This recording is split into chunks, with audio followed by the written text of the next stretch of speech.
Welcome to Washington Today on C-SPAN Radio for Tuesday, November 5th, 2024. It is Election Day. Republican presidential nominee Donald Trump says he will concede defeat to Democratic nominee Kamala Harris if he loses fairly.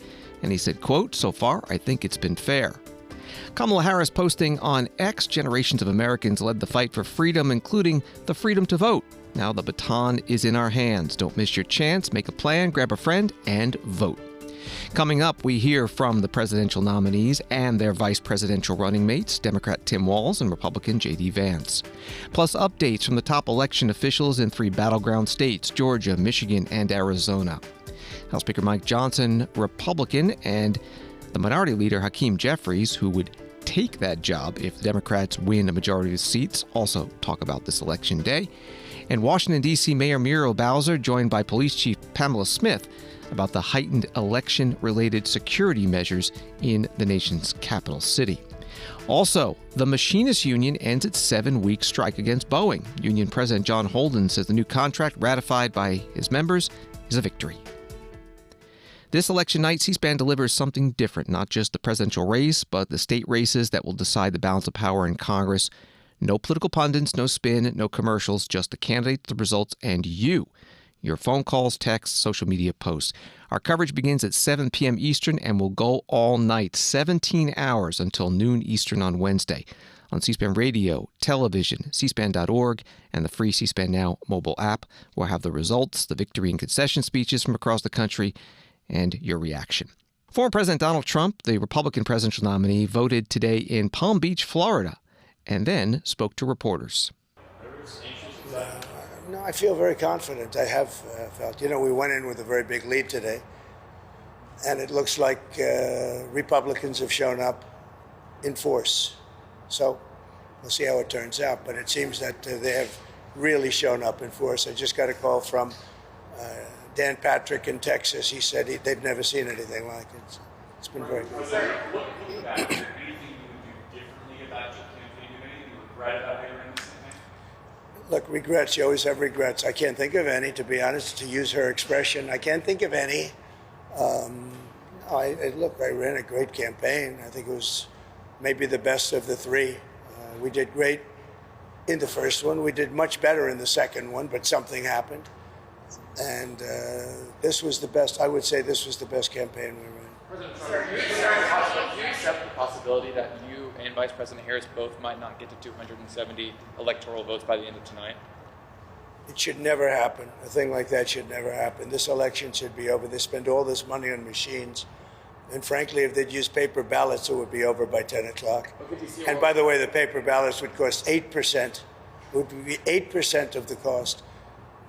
If they would use paper ballots, voter ID, proof of citizenship, and one-day voting, it would all be over by 10 o'clock in the evening.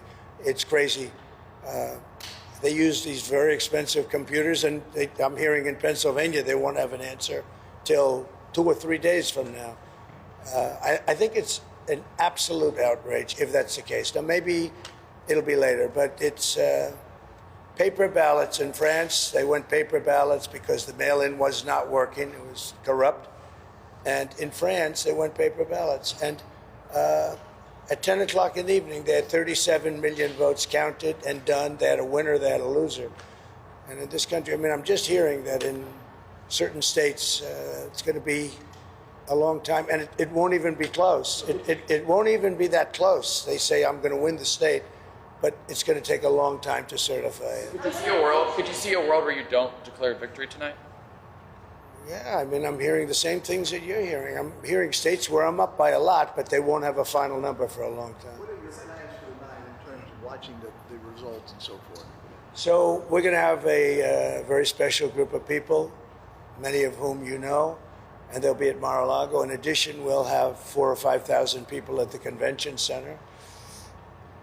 On the assumption I win, I don't know if something else happens. I don't know what's going to happen in terms of declaring victory, but if in normal times I would go over to the convention center, let's say at 10 o'clock or 11 o'clock or something, but I just don't know. It looks like we have a very substantial lead. It looks like we have many more Republicans voting today than Democrats. So if you have a lead and we have a bigger vote, that means you're doing very well. But They have to call a winner. They should. And they should call a winner, yes. Former President Donald Trump, Republican presidential nominee, part of his news conference after voting this morning in Palm Beach, Florida.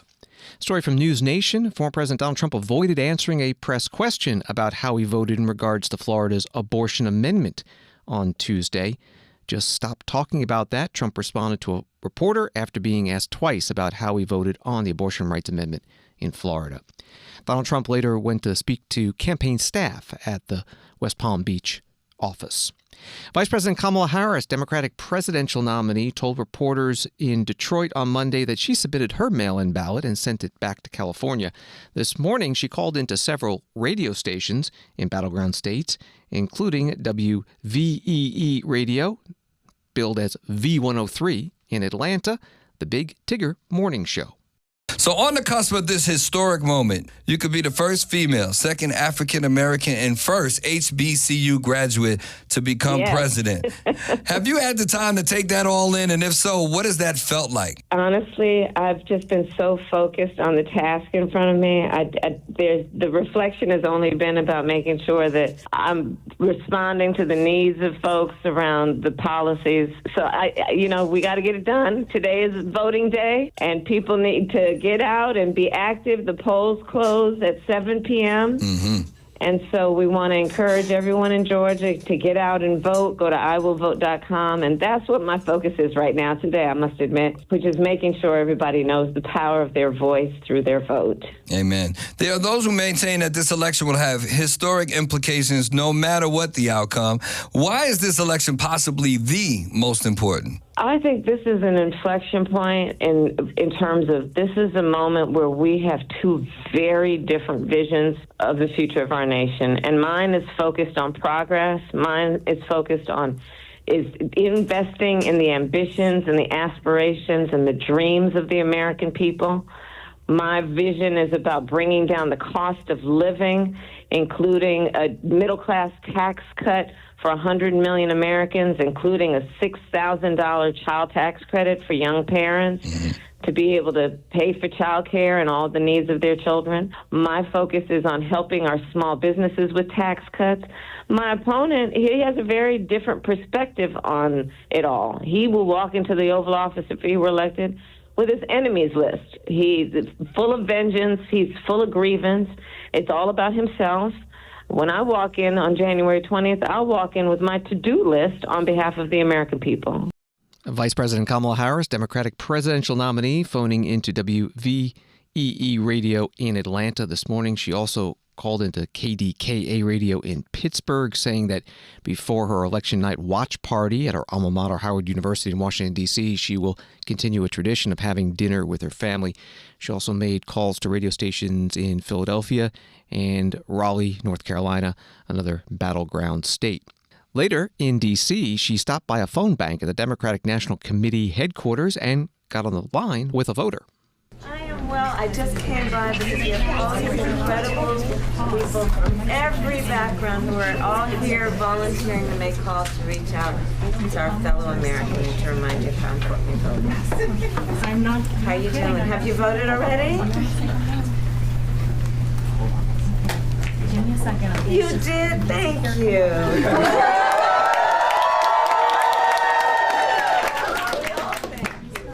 So very much. You know, it's so important that everybody participates, and I thank you because I'm sure you got a lot of other things you could be doing, but taking the time to vote really does make a difference. So thank you for that. And you enjoy your day, okay?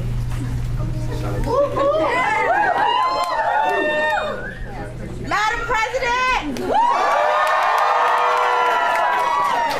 All right, this is a real phone bank. Get back to making calls. Please, we got voters to still get out. Vice President Kamala Harris, the Democratic presidential nominee, at the phone bank today at DNC headquarters in Washington, D.C. The Democratic vice presidential nominee, Governor Tim Walz of Minnesota, and his family made one last campaign stop today in the battleground state of Pennsylvania, meeting voters at the Capitol Diner in Harrisburg. And then at the airport, he spoke with reporters. Well, good afternoon, everybody. Just came from the diner. Going to board the plane and head to D.C. We're feeling great. I just want to remind folks, still got a plan to vote. A lot of time for these polls to be open. iwillvote.com if you need it. And I think the choice couldn't be starker. We saw the closing arguments of one of hopefulness, unity, and a focus on the middle class. The other one of dark, divisive, focused on himself. So we're feeling good about this, America. Get out, get this vote done, and let's win this thing. Governor Harris ended her campaign here. You're doing the same. Are you guys worried about Pennsylvania? We're excited about Pennsylvania. I think being here, we started it here. For me, it feels like closing the loop. We're excited about being here. We're taking that positive message, and you saw the energy in that room. Governor, do you expect President Donald Trump to concede the election? Well, look, I don't know how former President Trump's going to think, but if, history's anything, any indicator, he probably will. But I want to remind folks, we have the freest, most secure elections. It's going to take some time to get results. We're going to go up, down, but at the end of the day, as we always do, we will get the results that we know are accurate. And at that point in time, the winner will be announced, and the loser will shake hands and work for the winner. We got time for a couple more. Vice President Harris today. Can you give us a sense of what the campaign internal polling is showing here at the very end? No, I don't know any of that. And what I tell them, and candidly on this, the internal polling did not matter to me. I had a job to do to go out and make the message. That's what I was concerned with. Did you speak to Vice President Harris today or last night? How do you feel like we're in the conversation? No, I haven't spoken to her yet, but I was like all of you watching that. The week before I got the chance to run in Philly, and I ran up those stairs like Rocky or whatever, when I saw she'd set up there, it was golden. So. Now, you say you'll go to your grave not knowing why this thing is so close. You've been all across the country. Have you got any indicator of why this Look, it's a divided country. That's what we are. It's a divided country. But I think that the fatigue of Donald Trump, you can feel it out there. Folks are excited about voting, and I just can't describe the difference in the vibe that's out there with folks and how hungry they are for something different. Governor, any word from Minnesota? Yeah, they said the numbers are good. We're hearing from our folks there. Everything's working well. Secretary of State says things are working, so we're feeling good. Democratic vice presidential nominee Governor Tim Walz of Minnesota speaking to reporters at the airport in Harrisburg, Pennsylvania. He voted 2 weeks ago, early voting, in St. Paul, Minnesota, another battleground state. Senator JD Vance of Ohio, Republican vice presidential nominee, voted today in Cincinnati and then spoke with the press. Hey guys, good morning. Good to see y'all. Appreciate you coming out to see one of the great traditions, of course, in American democracy. I, of course, voted for Donald Trump and myself. So did my wife, and we also, for all the locals out there, we voted for Bernie Moreno for the United States Senate. And if you want the policies of Donald J. Trump in the United States Senate, then Bernie Moreno is the only candidate in this race who I think is the candidate of peace and prosperity for the United States Senate. So I hope people will get President Trump over the finish line. I hope people here in Ohio will get Bernie Moreno over the finish line. Look, I feel good. You never know until you know, but I feel good about this race. I felt good about my own race a couple of years ago when I voted in this exact same spot. Hopefully it goes as well for President Trump and me as it went for me a couple of years ago in the state of Ohio. So appreciate you guys being here. Happy to take a few questions. You obviously can see my kids bouncing around here. There's Usha. And, we'll take a few questions, but we're going to hit the road, go back home, and then head off to Palm Beach. Senator, regardless of the results tonight, half the country probably won't be satisfied with the results. Sure. What's your message to them, potentially your supporters, if it doesn't go the way that they wanted it to? Well, look, I think our message is, first of all, we do expect to win, but obviously no matter who wins, half the country, as you said, is going to be at least partially disappointed. I think my attitude is the best way to heal the rift in the country is to try to govern the country as well as we can, create as much prosperity as we can for the American people, and remind our fellow Americans that we are all fundamentally on the same team, however we voted. I certainly hope you vote for Donald J. Trump today. I think that his policies are going to promote peace and prosperity for our citizens, but if you vote the wrong way, in my view, I'm still going to love you. I'm still going to treat you as a fellow citizen. And if I am lucky enough to be your vice president, I'm going to fight hard for your dreams and for your family over the next 4 years. Senator, do you have an opinion on who will fill your Senate seat if you win? No, look, I'm way too superstitious to think about those things. Let's get this election over the finish line. Let's make Donald J. Trump the president-elect, and then we'll worry about what happens afterwards. Republican vice presidential nominee Senator JD Vance of Ohio speaking to reporters after voting today in Cincinnati. Associated Press writing about President Joe Biden. He has no public appearances on his schedule, and his press secretary, Karine Jean-Pierre, won't be holding her typical daily briefing on Tuesday. Biden made his final campaign appearance on Saturday when he delivered a speech to laborers on behalf of the Harris-Walz campaign in Scranton, Pennsylvania. First polls tonight close at 6 p.m. Eastern in parts of Indiana and Kentucky. And if you're looking at the 7 presidential battleground states, Georgia polls close at 7 p.m. Eastern, North Carolina at 7:30 p.m. Eastern, at 8 p.m. Eastern, Pennsylvania and part of Michigan. The rest is at 9 p.m. Eastern. Wisconsin is at 9 p.m. Eastern, and Arizona as well at 9 p.m. Eastern. Nevada at 10 p.m. Eastern. A few votes have already been tabulated and released. Dixville Notch, New Hampshire, as is their tradition for 60 years, opened voting just after midnight, and since they were able to show that everyone in the small jurisdiction who wanted to vote has voted, state law allowed them to close the voting and make the totals public. The town moderator, Tom Tillotson, announced that for president, it was a tie, 3 each for Kamala Harris and Donald Trump. We're ready for president. 3 for Kamala Harris, 3 for Donald Trump. Only the national president. For governor, 1 for Joyce Craig and 5 for Kelly Ayotte.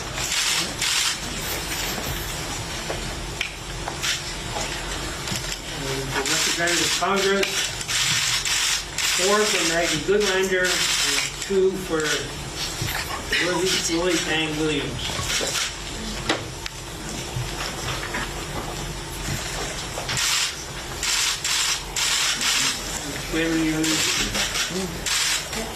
That's it. For anyone that's interested, for executive counselor, we had 1 for Emmett Soledadi and 5 for Joe Kennedy, and for state senator, 1 for Rusty Talbot and 5 for David Rochefort. And all the rest of the races were no contest with 6 votes for each candidate. And the constitutional question, yes, 4, and no 1. That's it. Thank you for coming. The Dixville Notch, New Hampshire town moderator Tom Tillotson announcing the results of voting just after midnight Monday into Tuesday. Again, for the presidential race, it was a tie, 3 each for Donald Trump and Kamala Harris. NextGov FCW reports the Cybersecurity Infrastructure Security Agency is not tracking any national-level significant incidents that would adversely affect the security of today's presidential election, a top agency official said Tuesday morning. Kate Connolly, a CISA senior advisor focused on election infrastructure security, told reporters that the agency is tracking instances of extreme weather and minor infrastructure disruptions that are largely expected to tend to be routine for election officials. She did not specify locations where these were occurring. She said in a briefing, "We are not currently tracking any national-level significant incidents impacting the security of our election infrastructure." That was from NextGov FCW. Georgia Secretary of State Brad Raffensperger, a Republican, said in a briefing in Atlanta mid-afternoon that there was one non-credible bomb threat in the state believed to be coming out of Russia. Then we have a few things that happen you just can't, explain. And one of them, you're in the weeds, but in Peach County this morning, it was a little cold down there. So someone plugged in the space heater that was also serving the county EMS for the election management system. And so it fried that, so it was replaced this morning. But those are the kind of things you just kind of don't expect. But very minor issue. And another really minor issue that so far 2 precincts in Cobb, had a late opening for about 30 minutes each, so they'll extend those. But what's really interesting is that today a lot of people call our call center. So far we've had 1,374 calls on our call center, and they were answered an average of 16 seconds. And the oldest was about 42 seconds. So really responsive, getting back to people, answering their questions. What do they do? Where do they go? Things like that. And then we've actually even gotten some great feedback. Already 40 emails. Instead of being dog-cussed, 40 emails telling us they had a great experience. We want everyone in Georgia to know that I've led on making sure that we lead the nation on having fast, secure, and accurate elections. And when you say fast, so much of that is about the voter experience, the customer, which is the voter today. And we're just really grateful. We're getting feedback, but we're so grateful that we're having a check-in time right now under a minute. And we're having line time 2 to 3 minutes. So in 4 minutes or less, average, people are voting in Georgia. And we think that's good news too. So we have a lot to be proud of, and that's what you all have to be proud of, that you live in a great state. Now, I talked a little bit earlier about that Russian hoax and that bomb scare. And I just want to make sure everyone understands this, that Georgia's not going to be intimidated. The Russia has just decided they picked on the wrong Georgia. They need to pick on the other one in the Black Sea, because we're not going to be intimidated. Georgia Secretary of State Brad Raffensperger at an Election Day news conference in Atlanta mid-afternoon.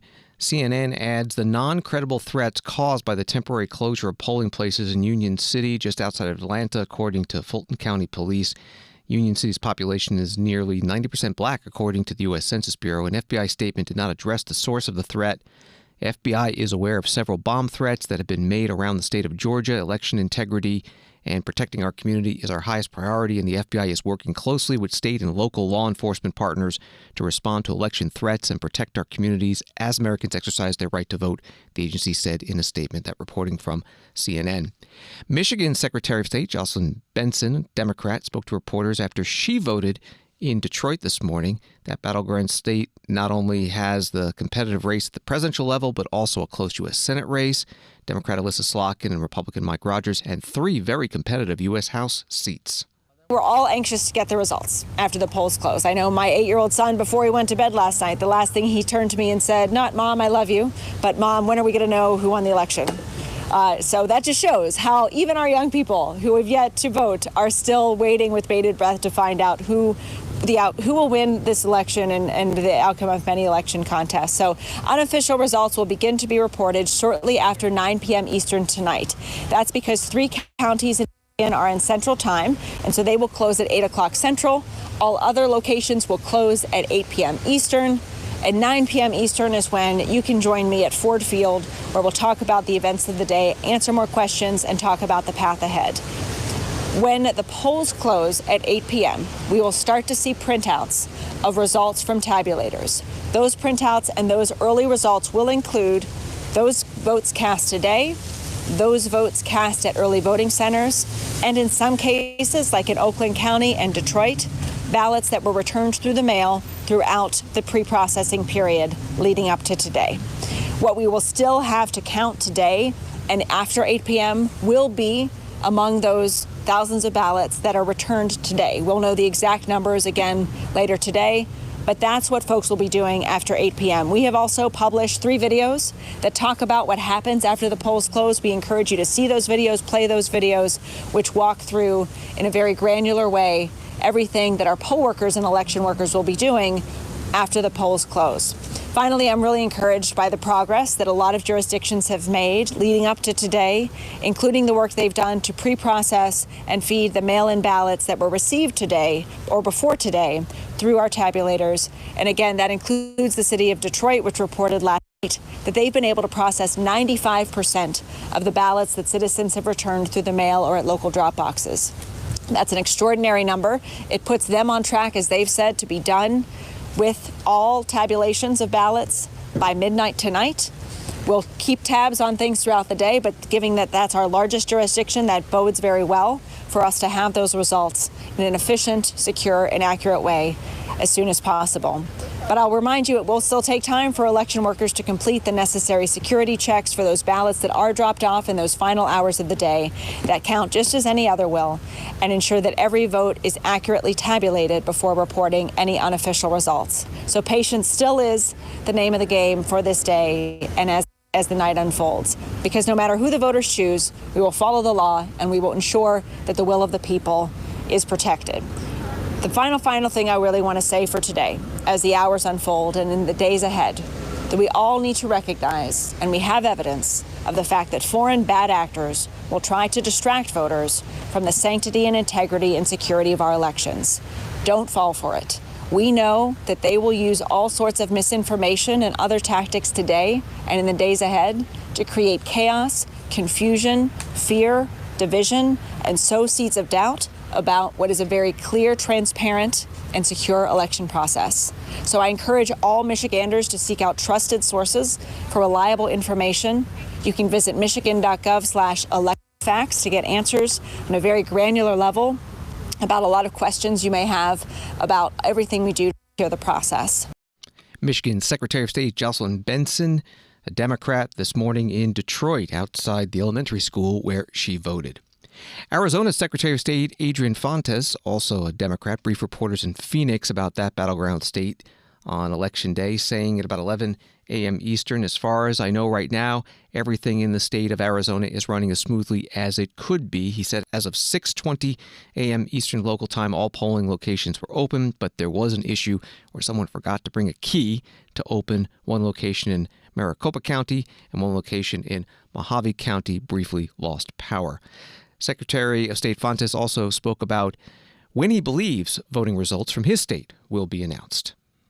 Ongoing tabulation of ballots will continue, and it will not stop today. As many of you know, Arizona allows, unlike some states, Arizona allows for tabulation well before Election Day. So when you see those 8 p.m. numbers tonight, many of our counties are estimating that we'll be at about 55% of our total. That will not include Election Day voters, and it will not include those voters who turned in their early ballots today.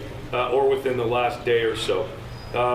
We want to make sure that folks understand that all of the ballots that have been tabulated go through a pretty rigorous process, and it runs in sort of 2 stages before the ballots even get tabulated. Number one, they get scanned and received and signature verified. Now, this is a process where those folks doing the signature verification get trained by the same folks who train the FBI. It's a 27-point analysis of every single signature, and there's 3 layers of folks who actually look at each of these signatures. So that takes a while. And then they go to a series of folks in pairs who will take the envelope out of, or take the ballot out of the envelope. This is another process. And now that we have 2 pages worth of ballots here in each of those envelopes in Arizona, 9 of our counties anyway, it's going to take a little longer for all of that to happen. So please be patient with us. We know folks want results as quickly as possible, and we leave it to the media to make your projections whenever you like, but we will have our numbers, as always, 10 to 13 days after Election Day, because we want to get it right the first time. We're not just making projections. We're actually giving you the official numbers. After the election, and after we're moving forward, there will be post-election audits that the counties will run. These hand count audits and or logic and accuracy tests ensure on the backside, as well as so much of what we've done on the front side, that we've got solid integrity in our elections.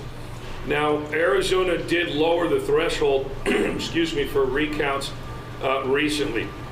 It was 0.2% would take us to an automatic recount. In recent years, and again, I'll reiterate, without any statistical reasoning whatsoever, I think it was based on some people's feelings, we lowered that threshold to 0.5%. And what does that mean in a battleground state like Arizona? It's possible we will have to do a recount if some of these races are very close. Now, there's one in particular that has deadlines under the Electoral College Act, the ECRA, that office, if we go to a recount, we're going to have to deploy our election director and several teams around the state very quickly after the canvass so they can redo logic and accuracy tests on all of the tabulation equipment across the entire state before we can actually do the recount, because we will recertify the equipment again prior to that recount. And so, as with so many elections administrators, we hope that whatever the margins are, they're better than 0.5%, because I'm sure that nobody really wants to deal with that sort of thing. But if it happens, we are ready for it. Arizona Secretary of State Adrian Fontes at a news conference in Phoenix. Story from ABC News. The FBI said it is aware of 2 fake videos claiming to be from the agency and related to the 2024 election. The first video, according to the FBI, falsely said the agency apprehended 3 groups committing ballot fraud, and the second pertains to Second Gentleman Doug Emhoff. Both are fake, the FBI said. That was from ABC News. Again, C-SPAN's election night coverage begins at 7 p.m. Eastern. 17 hours of results, presidential plus U.S. House and Senate and governorships, the candidate victory and concession speeches, and your calls, texts, and posts. 7 p.m. Eastern. Washington Today continues in a moment. This election night, track up-to-the-minute detailed results for the national campaign, down to the congressional district level on cspan.org/results. That's results by state in the presidential, Senate, House, and governor's races. Stay informed on election night online at cspan.org/results.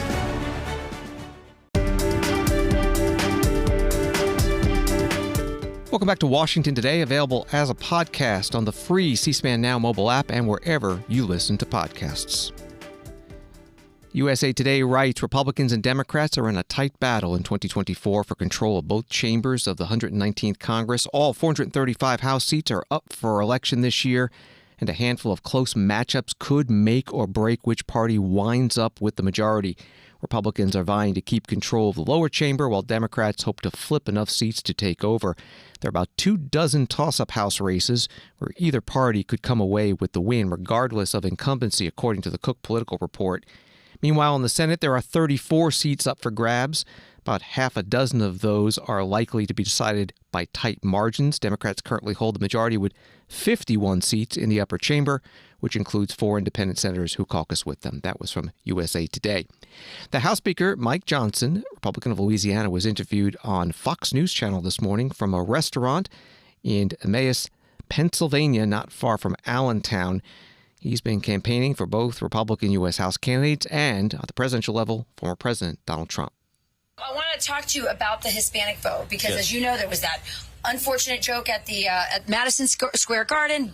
The Democrats definitely tried to capitalize on that. The Hispanic vote, very important in this state. What are you seeing? You've been here on the ground. I have been everywhere. We've been in Pennsylvania, of course, but I've done campaign events in over 260 cities across 40 states. We did 2 in Virginia yesterday. We've been all over the place. So there are people coming to the events, Rachel, that have never been there before. And I think the Hispanic and Latino vote is going to be historic this time. I think there's going to be a demographic shift.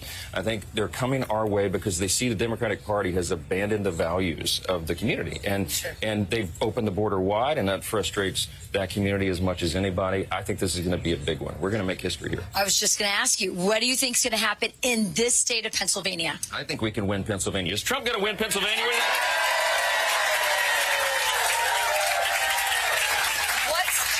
What's the Trump shot at a clean sweep of all the swing states? And just be honest with us. We're Listen, here. my gut tells me that we are going to outperform the polls, okay? The polls have them about even. Everybody says it's a coin toss. If that's true, Trump always outperforms the polls. I believe it. But I want to say every single vote counts, especially in the swing states. Take nothing for granted. We need every single vote today.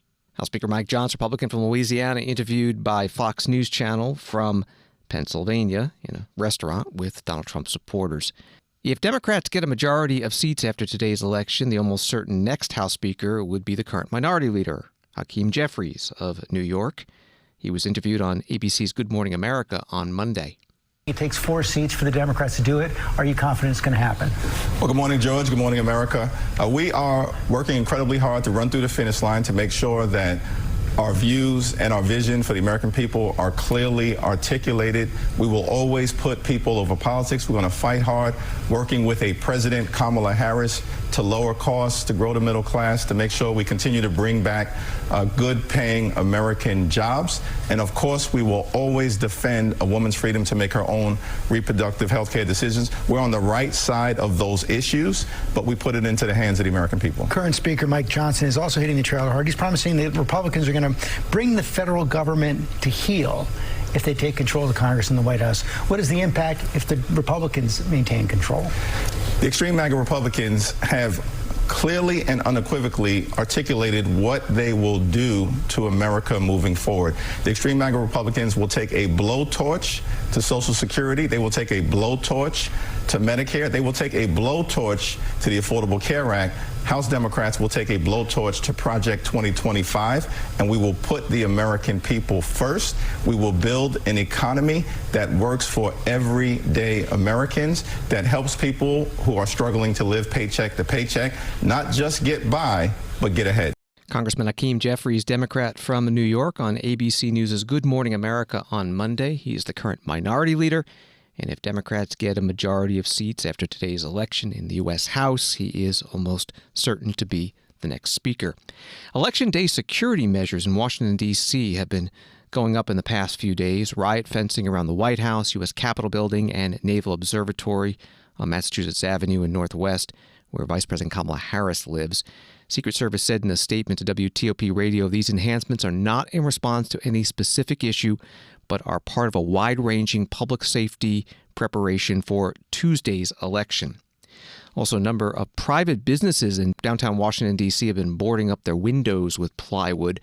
On Monday, Washington, D.C. Mayor Muriel Bowser, a Democrat, held an Election Day security news conference at the Metropolitan Police Department's new Joint Operations Command Center, where the mayor's office says MPD and partner agencies will monitor special events throughout election week, the election certification, and the 60th presidential inauguration. Here's some questions to the D.C. mayor. I'm Gabe Cohen from CNN. 2 questions for you. First, are there any plans to request National Guard assistance in the days ahead? And then second, I'm curious your reaction to the downtown businesses that have boarded up or the fencing that's gone up around the White House and the Naval Observatory. So thank you for that question. And as we have briefed out previously throughout this election period, and we consider the election period starting with the Vice President's speech last week through the inauguration, we, of course, will rely on MPD, local federal enforcement, and we expect to make a National Guard request during that period. Secondly, you ask about what businesses can do. We want our businesses to stay in touch with us, with their business improvement districts as well, where we're giving out timely information, and we will continue to give them timely information. As you heard the chief say, we don't have credible threats of violence in our city, and we want to keep the public informed of everything that we know when we know it. The chief is also very focused on commercial district deployments. So while we're talking a lot, and we will talk a lot about our support of all of the election-related events, MPD is out in all 8 wards and is very focused on commercial districts in all 8 wards. So we will continue to share that information with our business partners so that they know what we know, and we trust that they will make the right decisions. Lastly, there's in what we expected was that, especially around our federal parcels, that they would harden those environments for security purposes. We continue to work with them on their strategies, and we're looking forward to having successful events in the district. Washington, D.C. Mayor Muriel Bowser at a news conference in D.C. on Monday.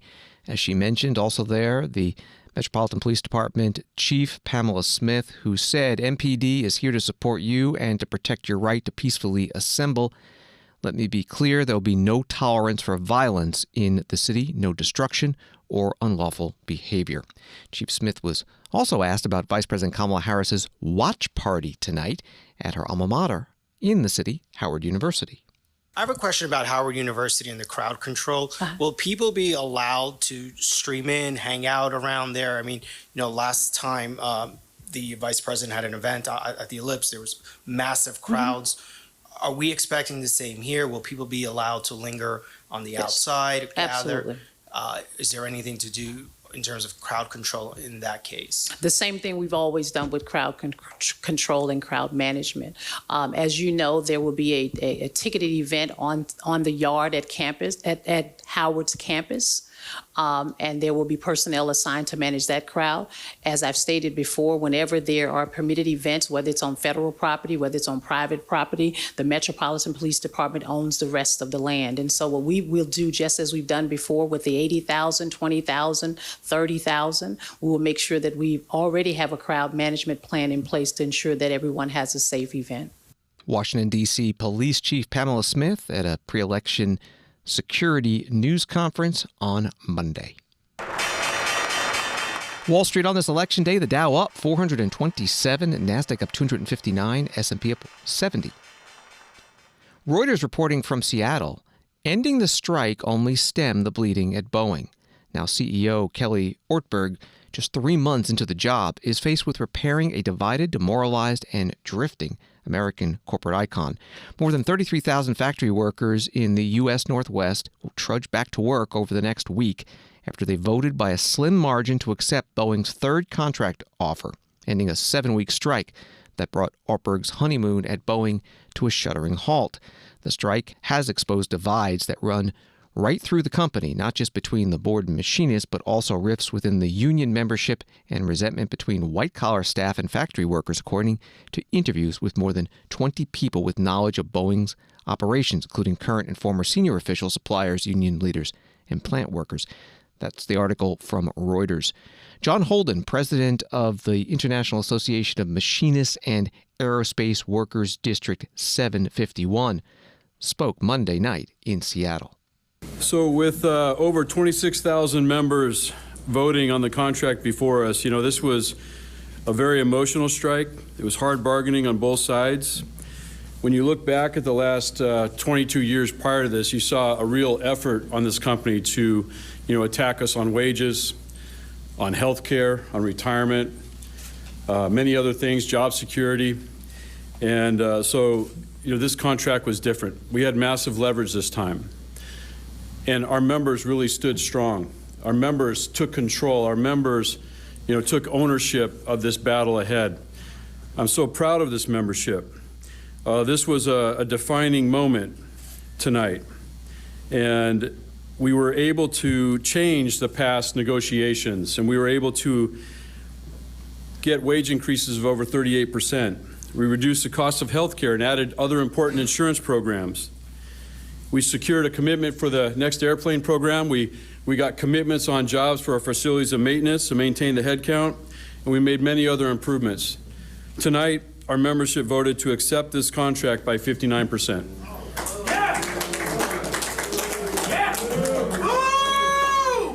It's time for us to come together. This is a victory. This is a victory. We can hold our heads high. We all stood strong, and we achieved something that we hadn't achieved for the last 22 years. I'm proud of this membership. You can be proud of yourselves as well. You stood strong, and you stood tall, and you won. This is a victory. Thank you, everyone. John Holden, Machinists Union local president in Seattle, Monday night. Christian Science Monitor says that Boeing CEO Kelly Ortberg said in a message to employees that he was pleased to have reached an agreement. He said, while the past few months have been difficult for all of us, we are part of the same team. We will only move forward by listening and working together. There is much work ahead to return to the excellence that made Boeing an iconic company. The Christian Science Monitor article also says the average annual pay of Boeing machinists is currently $75,608, eventually will rise to $119,309 under the new contract, according to the company. White House also put out a statement today. President Biden spoke with the below individuals to congratulate the International Association of Machinists and Boeing for reaching a contract that reflects the hard work and sacrifices of 33,000 machinist workers. Those three individuals, Brian Bryant, president of the National Union, John Holden, you just heard, and Kelly Ortberg, president of the company. Thanks for listening to Washington Today. Subscribe to C-SPAN's free evening newsletter, Word for Word, and get the stories making headlines in Washington sent to your inbox every day. Sign up at cspan.org/connect. Have a good night.